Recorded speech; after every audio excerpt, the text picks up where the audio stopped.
What is up, guys? Welcome back to the video. Today's video is going to be all about getting back into BMX at the age of 30 or older. I feel like I get a lot of comments on my videos asking how they should get back into BMX. They really want to get back into the swing of things, bust out their little devil shirts, their orchid shoes, their chain wallets, basically bring it back to the time that they were riding. And I think that's really awesome. So I want to make a video like this to be able to help those people to get back into BMX the right way. So I want to bring you guys to the very first skate park I got a chance to ride. This is when I started riding at 18 years old. Yes, 18 years old. My parents were very strict at the time, making me run cross country, track, baseball, football, pretty much stick to everyday sports. Now, I ended up going to an X Games at the time. Basically, one of my friend's parents worked for a bank and they got free tickets and we got to be able to watch the X Games. I was immediately hooked. Right after that, my dad ended up taking me to a local bike shop that had a stunt show perform, and it was the GT Air Show. I was so stoked on BMX at the time, but my parents couldn't afford to buy me a complete bike like I wanted. So at that time, my dad ended up going to a guy who parted two different bikes to be able to make one BMX bike, a Huffy and a Gary Fisher, making one BMX bike. I really wish I was able to have that bike now, but right after that, my very first complete was a Trek Submission. The Trek Submission I still have to this date. Well, actually, I don't know what happened to it over the years, but I ended up actually finding a new one on Facebook Marketplace. Now, Facebook Marketplace is an absolutely amazing tool right now, especially since a lot of bike shops can't get any BMX bikes, well, any decent ones if you guys are trying to get back into BMX, because you're not necessarily starting BMX for the first time. You know how to ride, so you need a bike that's kind of a perfect middle ground or the expert level.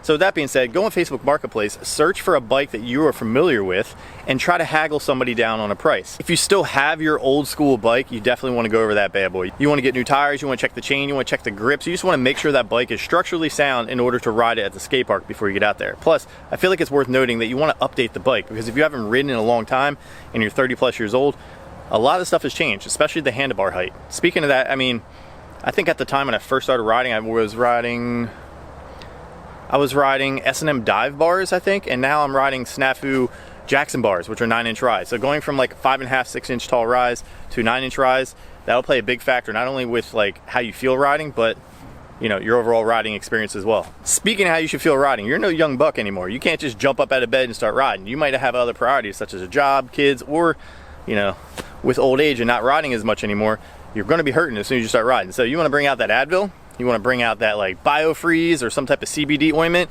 to be able to make yourself feel like your younger self again. Now, no matter if you are a trail rider, a street rider, or a park rider, you at least want to go back to what you're familiar with. So if you're only familiar with trails have changed dramatically over the years, and they're going to be a lot bigger than what you're used to. I actually recommend you go to a skate park and try to find a box jump, because those things haven't necessarily changed as much over the years. You might be able to find something between 4 and 5 foot tall to be able to relearn these flyouts. So with that being said, if you guys are street guys, not a lot has changed. Well, maybe over the past 10 years things have changed, because the street riding that you once knew, which was like Van Homan, Cor Martinez, big old school street dogs like that, the gap to second stage and third stage grinds aren't necessarily as popular. So you might actually have a better time with today's street riding. And that's not necessarily talking trash on street riding today.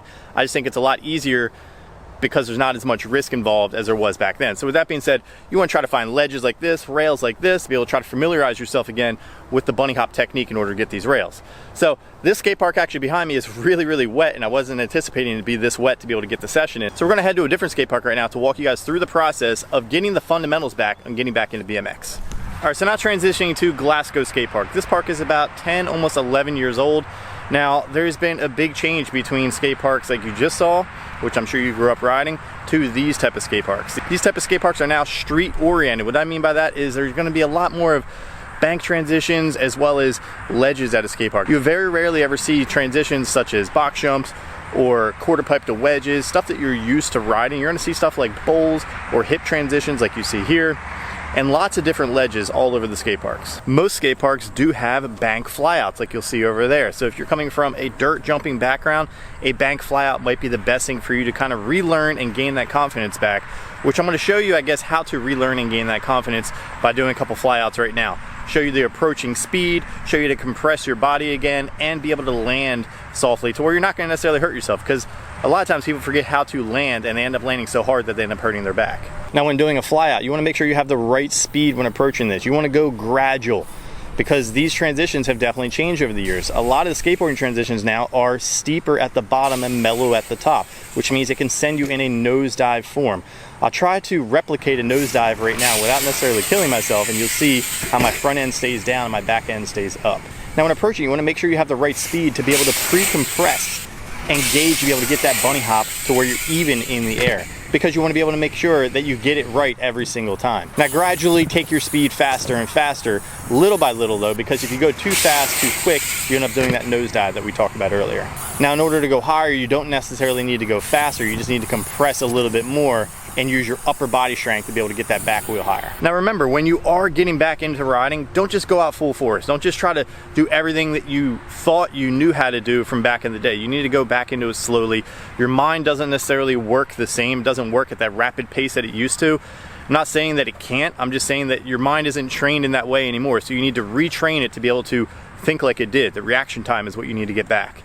So don't go too hard with jumping fly out on the bank or doing anything like that. If you think that you can do the tricks that you used to, ease your way back into it. That way you can ride longer and not just get back into it, hurt yourself and say, yep, I'm done for good. Now the same thing can be said about ledges. You just came from a street riding background. You haven't ridden in 10 years and you're 30 plus years old. First thing you're gonna wanna do is hit a rail. Don't just jump straight into it thinking because you have the hops that you can just get up on the rail. You wanna be able to take your time at it, go to the ledges down here, go over to a flat rail like I just showed you earlier, and guide your pegs up on there. Try to get that dialed in before you just jump straight to the rail.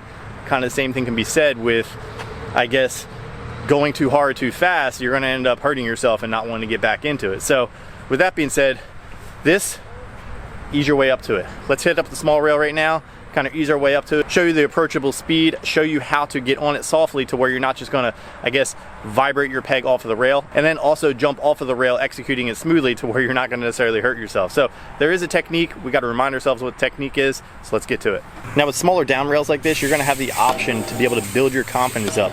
You can grind the flat part before you can bunny hop and grind down. So with that being said, grind the flat part as many times as you find necessary, build up that confidence to get that downward section.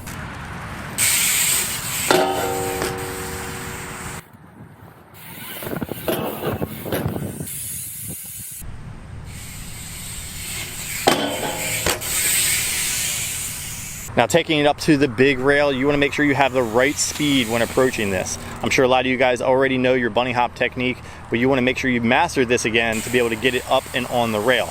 Always make sure you wear a helmet too, because things have really changed, and with age, your brain does not react the same as it used to when hitting your head on the ground.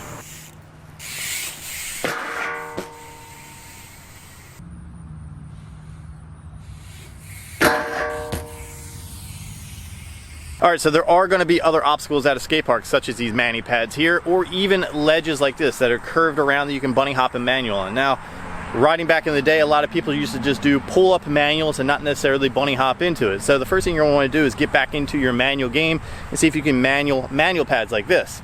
I do have how to manual videos. I'll put up in the card right up above if you guys want to check that out. Kind of get yourself back into the manual game first. But after you do that, or if you're already familiar with the bunny hop manual, these things are definitely fun obstacles to be able to do that stuff on.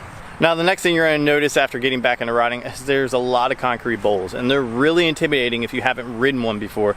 Now these are pretty common on the West Coast and becoming more common on the East Coast. And with that being said, if you're not familiar with how to ride one, try to find a buddy that will come out with you early in the morning to be able to help you get your bike down in the bowl, get used to just pumping around, getting those legs right, because at the end of the day, this can be the most work when it comes to riding because there's a lot of upper body and lower body to be able to get yourself pumping around these bowls. So let's rip a couple lines right now. I'll show you what it looks like speed wise, as well as, I guess, how to fly out. You always want to try to find a corner to fly out versus straight out of a quarter pipe, because straight out of a quarter pipe will shoot you straight up. A corner you can at least get outward and back onto the deck.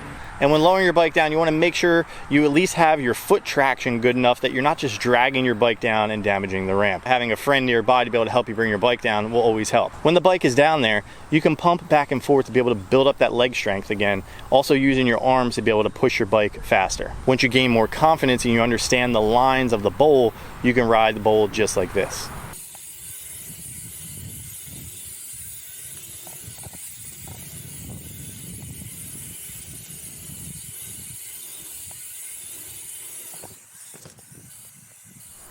All right, so being 30 plus years old and getting back into BMX won't be the easiest thing for you. So this isn't gonna be the only video you see from me in regards of this category, but I'm gonna be doing a relearning, I guess, revisiting and retraining your mind how to do things that you used to be able to do at 30 plus years old. So with that being said, what do we learn?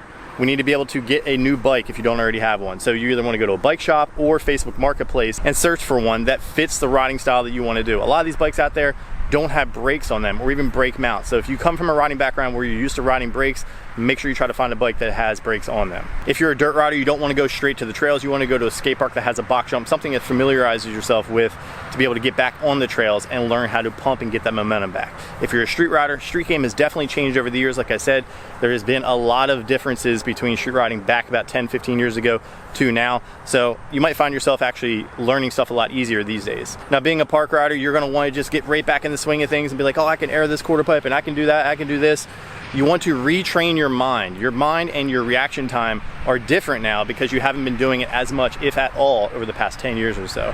So with that being said, if you guys have any other suggestions for future videos you want to see on the channel, or revisiting other tricks, you just kind of want to learn a different way, or just see my point of view on it, put a comment below. If you guys like this video, drop a like. If you love it, hit the subscribe button. I'm gonna catch you in the next one.